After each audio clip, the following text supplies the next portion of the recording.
Hey internet, how's it going? Welcome to another episode of the Jongravesshow. This week in Dungeon, it was really fucking crazy watching everybody try and take on Wolverine Skeletor with his super dark elf regenerating healing powers with the crystal that was embedded in his entire torso. I swear that fucking thing was crazy. I swear.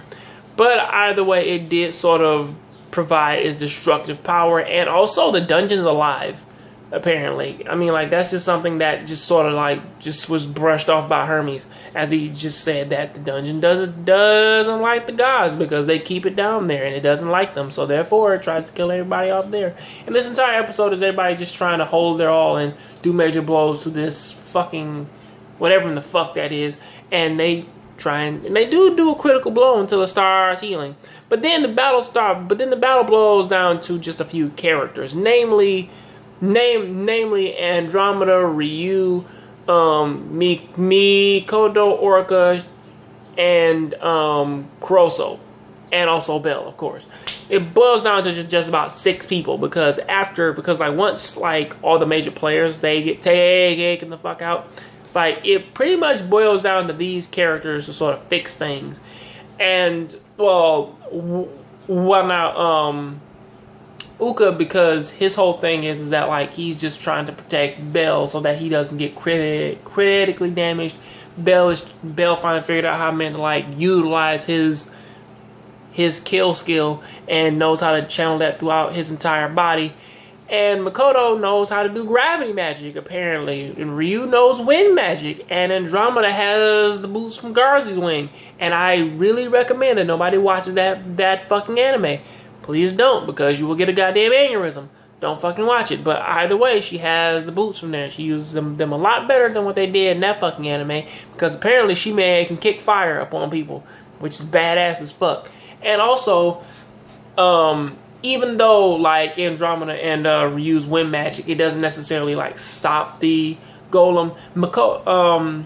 Mikoto's gravity magic added on with Kuroso's like nuke sword can pretty much do a lot of fucking damage to that thing, which to be fair is like, even though most of their attacks it doesn't seem as though that they were all that powerful, they still bought Bell time to actually do what he did, take that monster out. There's also another thing which is sort of going on with this episode, with the fact that Hermes goes on to say that Bell is from the Zeus family, or at least like the myth family, which could possibly be, and he also says that he is the son of Zeus, which that he is the last hero, a gift to the gods and goddesses, which could possibly mean that the only reason why Bell most likely exists is because he sort of has like an unfair advantage over most people, which to be fair, I'm not really knocking him for that, but at the same time, it's like Bell's backstory goes a little bit deeper, and it sort of puts Freya's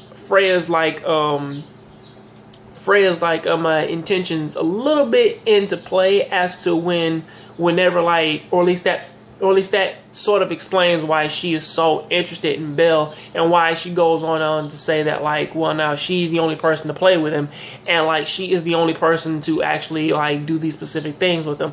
Which, to be fair, out of like the few gods who's actually met Bell, only 2 of them have been really territorial, and it's mostly for Freya, which that could be the reason. And since Hermes sort of brought it out right now, it's a good reason that she may feel as though that like he's like a property to her, or she could have a deeper connection to Zeus. We don't necessarily know, but either way, that is what I gotta say about that. Please tell me what you think about it down there in the comment section. I'll catch you on the next Jongravesshow. Please keep watching anime, keep playing video games, and like the video. I'm out.